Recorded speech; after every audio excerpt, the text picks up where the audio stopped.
بسم اللہ الرحمن الرحیم۔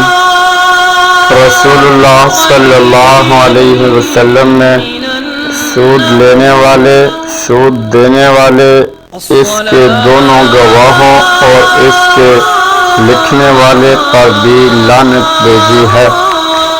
آپ صلی اللہ علیہ وسلم نے فرمایا، اللہ اس شخص کے چہرے کو تر و تازہ رکھے جس نے میرے سے جو حدیث سنی، پھر جیسی سنی ویسے ہی آگے لوگوں تک پہنچائی۔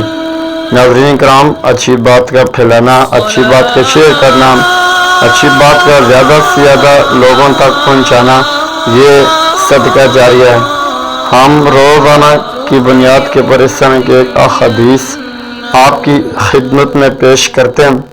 میں آپ سے یہ گزارش کرتا ہوں کہ ابھی تک آپ نے اس ویڈیو کو لائک نہیں کیا تو آپ لائک ضرور کر دیں، اور اگر چینل کو پر نئے آئیں تو چینل کو ضرور سبسکرائب کر لیں اور بیل آئیکن کو دبا لیں، اس لیے کہ فیوچر میں ہماری ہر آنے والی نئی اسلامک ویڈیو کا نوٹیفیکیشن بر وقت آپ تک پہنچ سکے۔ جزاک اللہ۔